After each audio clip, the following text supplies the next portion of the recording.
Hey friends, this is going to be a spicy chat. So headphone warning. And the reason I say headphone warning is if you have littles in the room, this is not one to listen to on speaker. If you're listening to this one while working out or, in the office, grab those headphones. Because we are going to be speaking about spicier subject matter. It's always appropriate, but it's just more for grown-up ears and less for little ears. So I know that our last few chats have been pretty fun. Alex has joined us for both of them. Alex, my husband. Oh yes, that's me now, my husband. But in our first big chat, we talked about the whole truth, right? Filling in all the gaps of our dating timeline and the wedding and just all the things that had happened. But then in our second chat, we talked about how we're welcoming and expecting and super excited about our new baby, our bundle, and it's been really fun to cook, this little one here. And for those of you who follow me on Instagram and Facebook and all around the internet and TikTok, you know that I've been sharing sort of this baby journey, and it has been something else. I'm still, on the front end of it, like about halfway through, but it's been weird. Baby started moving this week. And I got to tell you, I don't know if so I appreciate this. This is like a miracle. It is a absolutely unbelievably incredible privilege to be able to carry and to experience this. However, one of the things that's been kind of weird for me is, a lot of people are like, oh, are you excited about a second and all that? And you guys know how it goes, right? Especially if you've been a mama or if you've done this sort of journey, people are already like planning for your uterus long before it's even vacant, right? They're like, oh, 2 babies, whatever.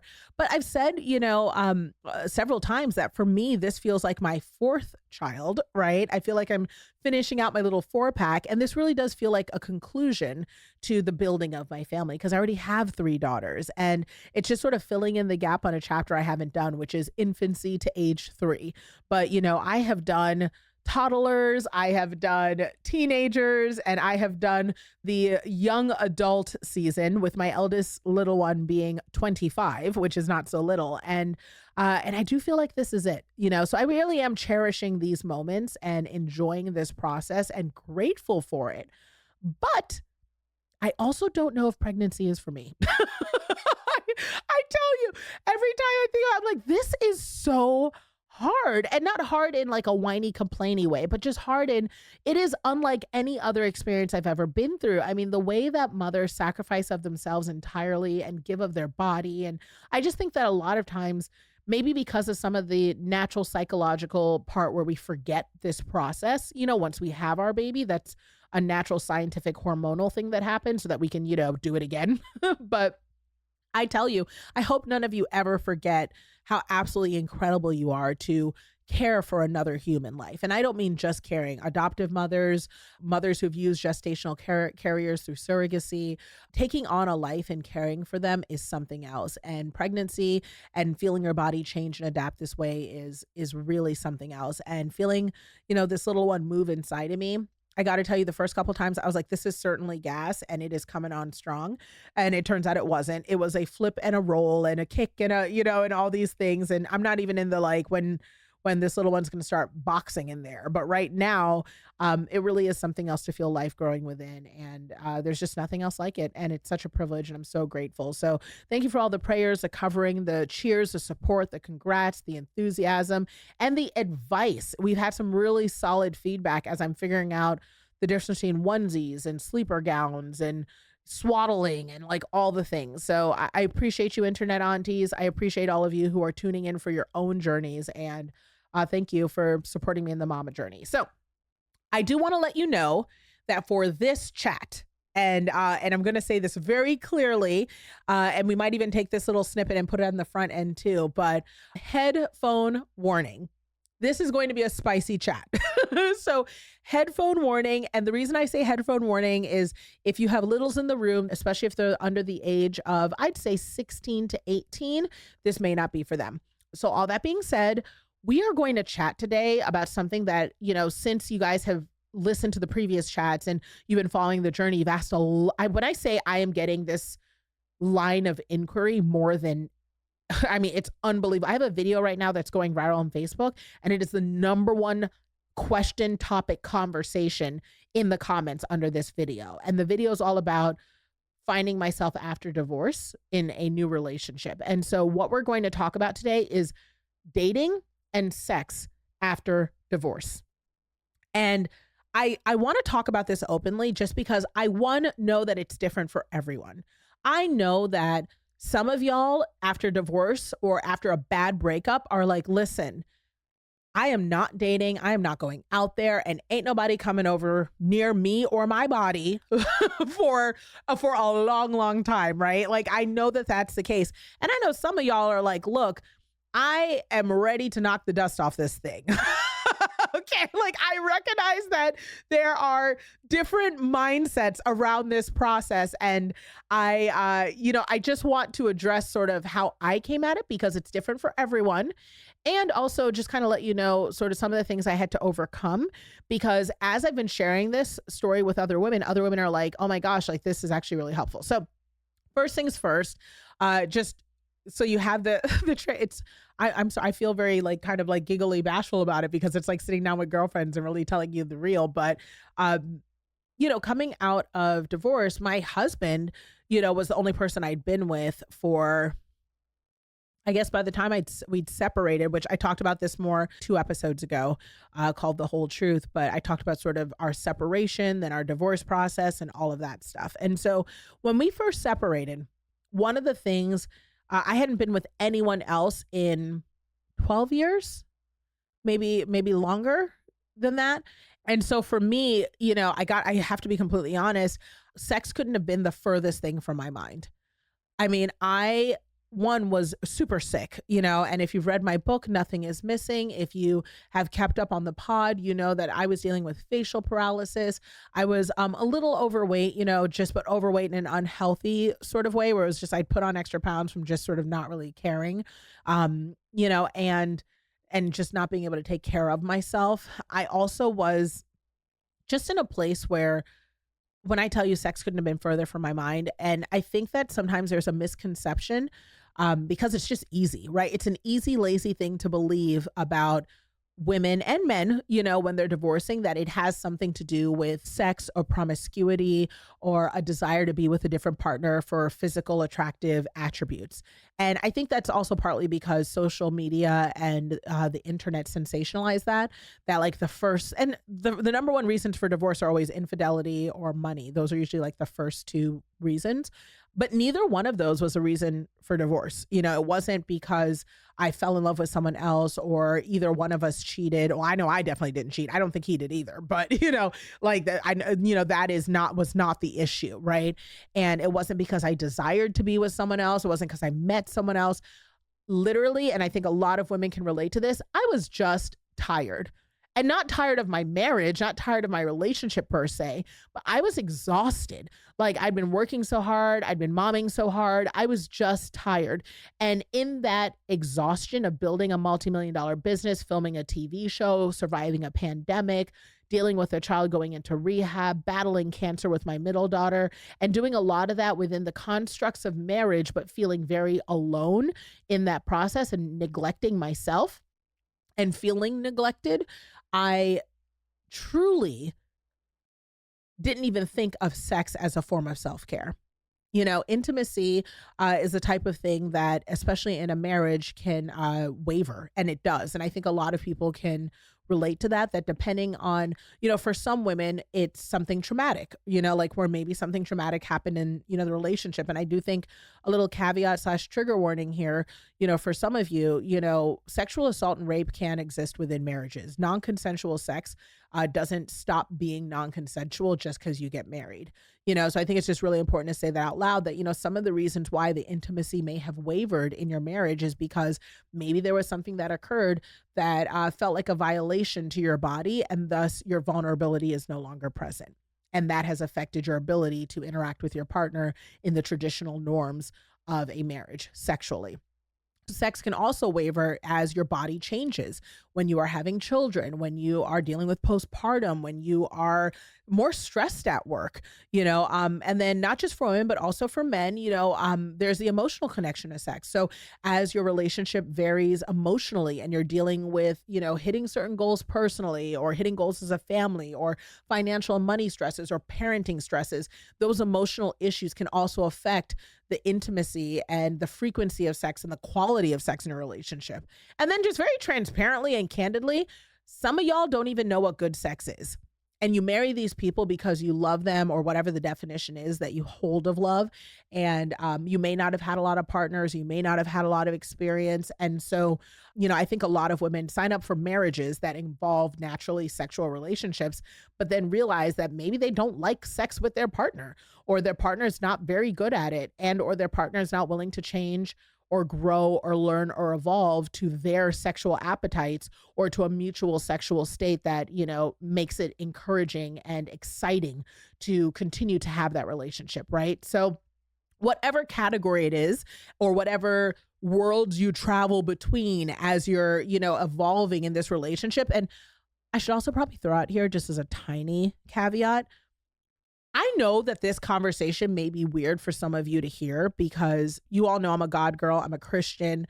I'm a believer. I follow Jesus. I know that some of you are believers as well, or you may come from maybe a more conservative background, or you're Southern girls, or you're old school, or you just haven't heard people talk. I definitely don't talk about sex on social media publicly because I also want to make sure people have room to turn things on and off to their comfort level. And I'm also mindful of the little ones in the background.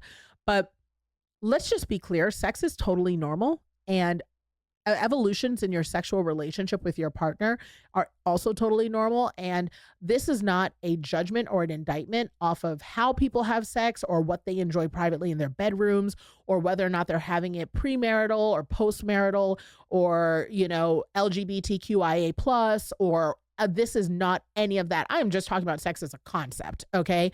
So I am not judging, totally tolerant and totally respectful of whatever you do in your home, right? That is so deeply and entirely your business.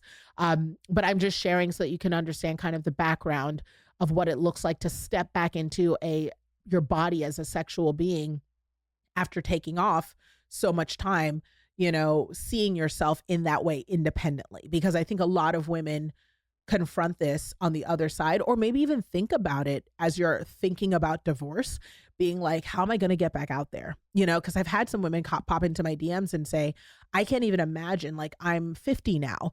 What does it look like to get back out there?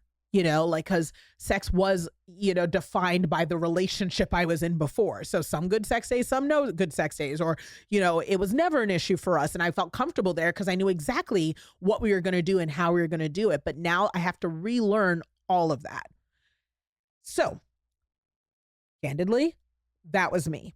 When I came out of my marriage and I was separated, and I started feeling better and a little healthier, and, and I was healing both inside and out, it occurred to me that I was young and I knew that God had put a call over my life to have more children. And I knew that I wanted to, be married again someday. Someday could have been like literally 10 years from then, but it was just like, I just knew that this wasn't the end for me. And all I could think to myself was, I don't even know if it was like I woke up. Oh, no, I can actually tell you exactly how it happened. So when I finally decided I wanted to date again, I remember saying to myself, okay, the last time you dated, girl, you were 21. So it had been almost 15 years before. So I'd been separated for over a year, and I knew I wanted to date again. And it'd been like, 12 plus years prior, almost 15 years since I had been dating.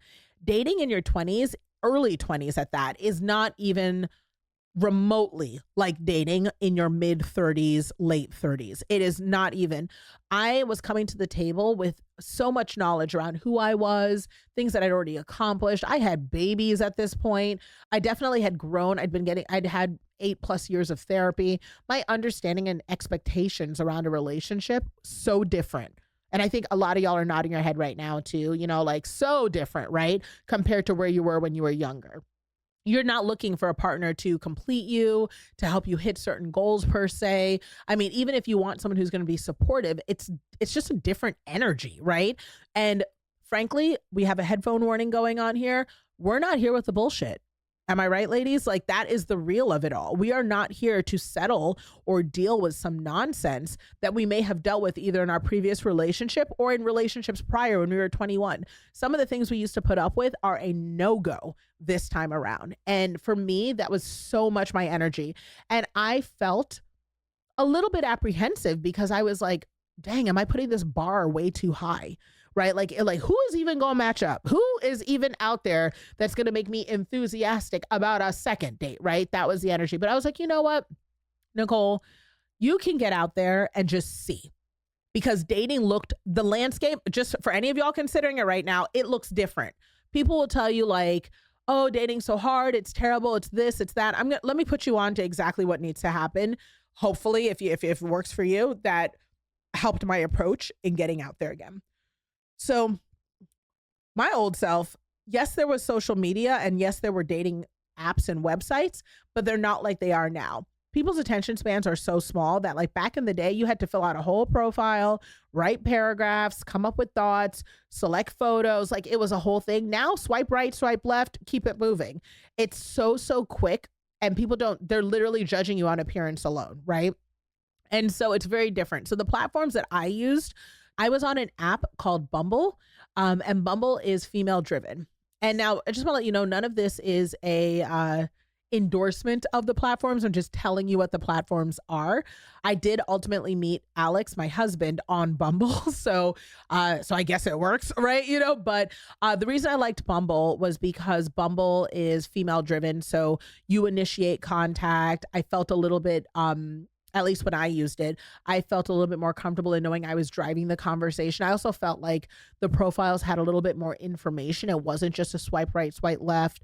And I'm a talker, obviously. So I needed something that did have talking in the platform in terms of conversations. I also liked that the app had a calling feature, so I could keep all my stuff anonymous. So I could call through the app, I could message through the app and still get notifications rather than having to provide my phone number or anything like that. So that's why I use Bumble.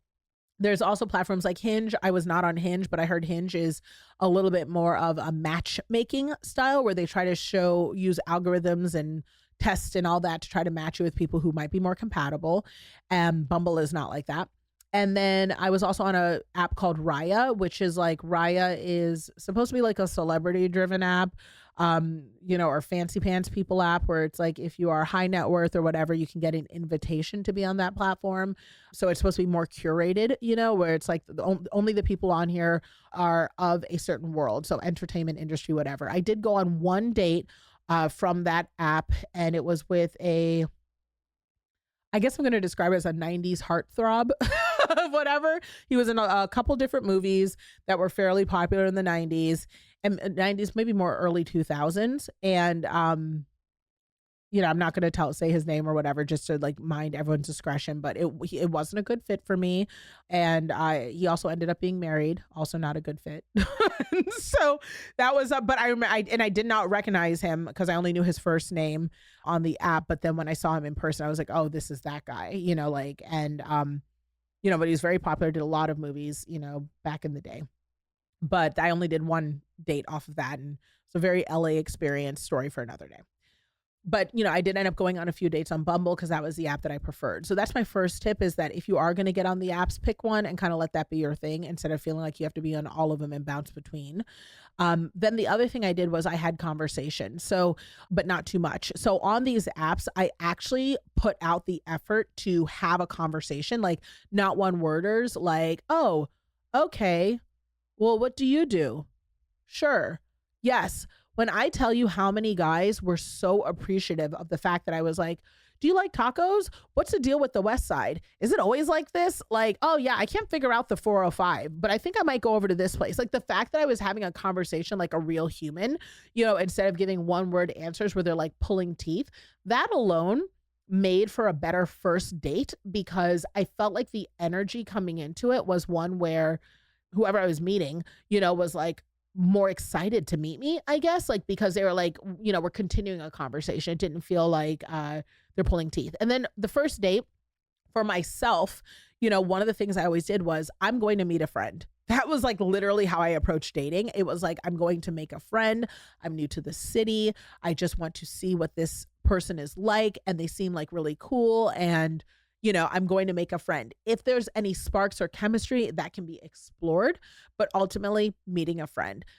To that end, I am still friends with several of the people that I went on. I say several like it was a lot. I literally went on like maybe 5 dates, but I am still friends with, I think, 3 out of the 5 people, actually 4 out of the 5 people that I went on dates with. One of them I married. So I think I did pretty okay. Some of them I went snowboarding with. One of them I, babysat his dog while he went to Hawaii, and did some house sitting for him.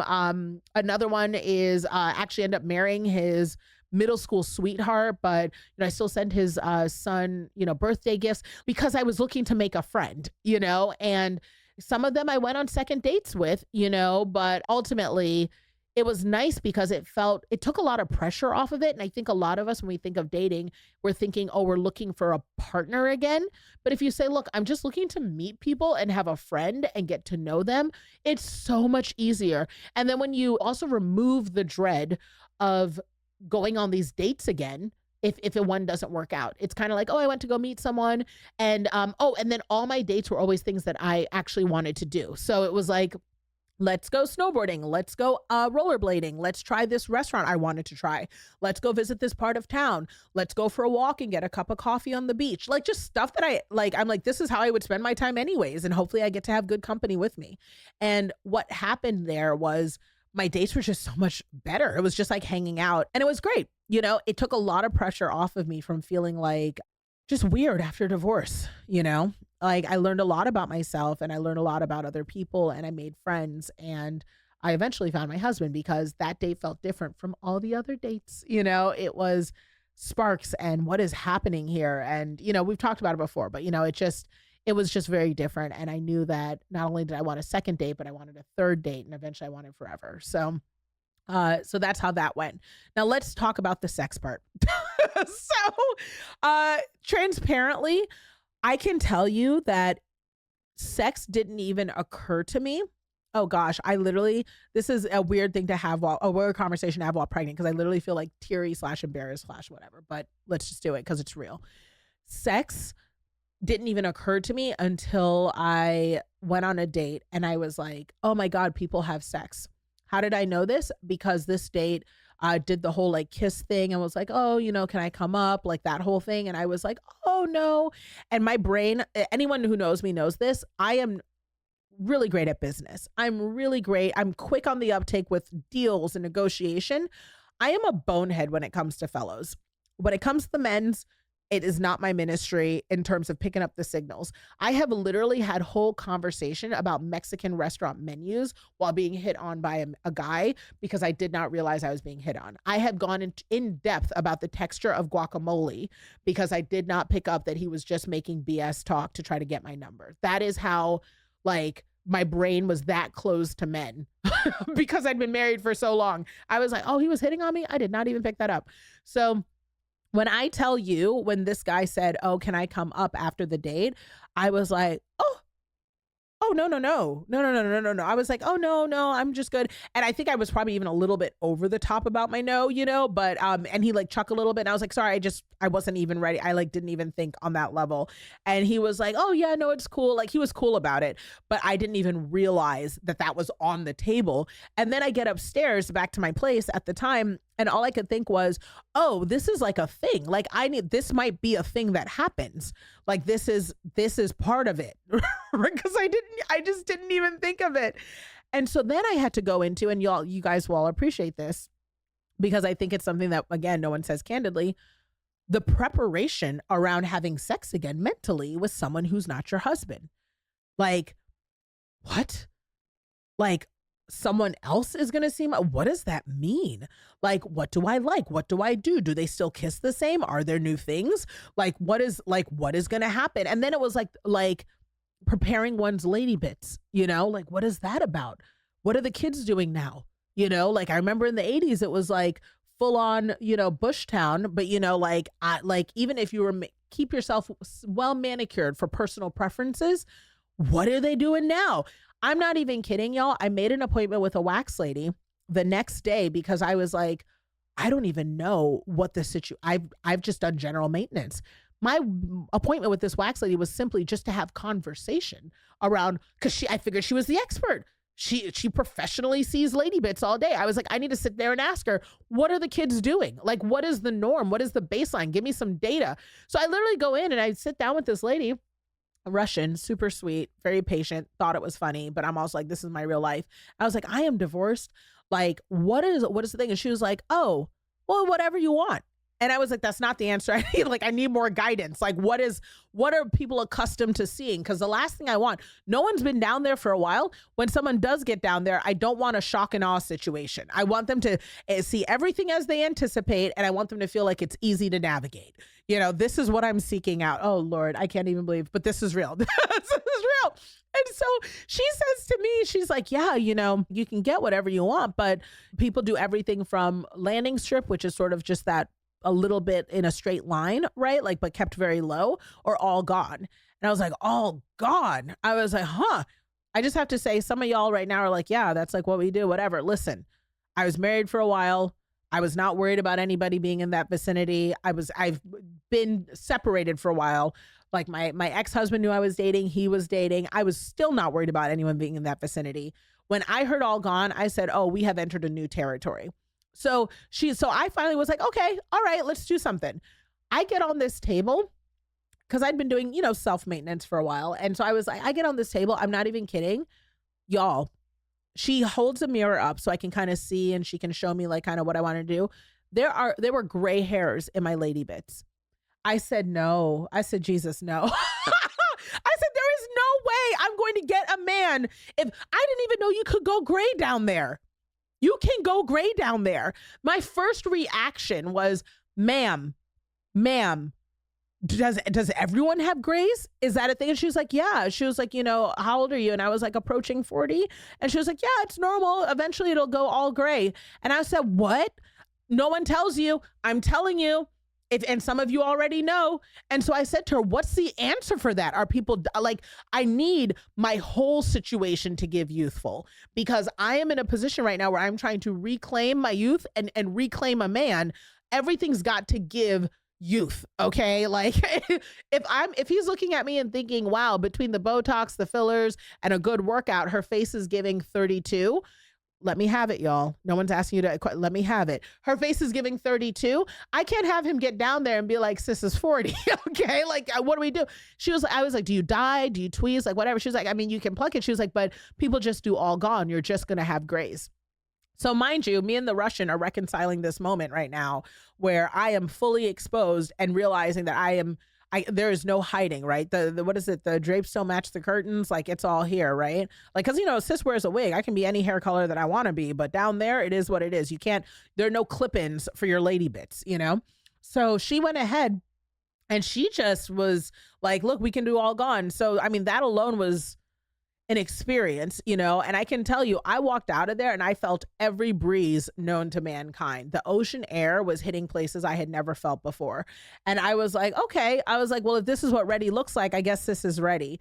And so needless to say, that was my first awareness of, oh, this is going to be different. You know what I mean? This is going to be different. And when I finally got to the place, in my dating experience where I was ready to kind of cross that boundary, that threshold, and make myself vulnerable, to, someone different, what was nice was I realized that parts of me that I thought maybe had been broken or that were buried or that I just couldn't reclaim or that I'd worried were just never or didn't exist anymore. I assigned with my younger self were just dormant, right? They were just laying right beneath, and in the right experience where I felt the right amount of safety and I felt the right amount of comfort and, and there is like a natural excitement, that goes along with it, the whole experience for the first time.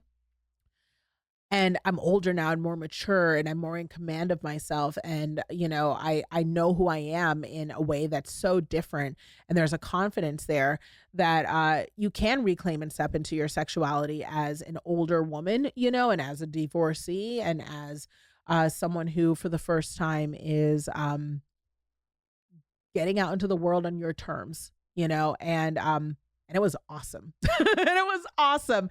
And when I met my husband, I was like, oh, it just gets better. You know what I mean? It just gets better. And that's just the thing I want all of you to hear is that, it is scary and it is weird. And you do have funny moments where you're just like, oh my gosh. And after that first time, after my ex with a new partner, I'm laying there and I'm sure, the person who I'd shared that experience with was sitting there thinking to themselves, like, okay, we just did this, like whatever. I don't know what they were thinking in that exact moment, but I know I was thinking, I can't believe I just did this. Like there are thoughts around like, it's really over now, cause I'm not a cheater. That's not even in my hardwiring. Like I'm not a cheater at all. And like, I even told my ex, that I'm dating and that this is what it looks like. And I met someone new and my ex knew about Alex as soon as I said I had feelings for him. And, like I'm really very communicative because I just try to stay as honorable as possible in that process, especially because we have children.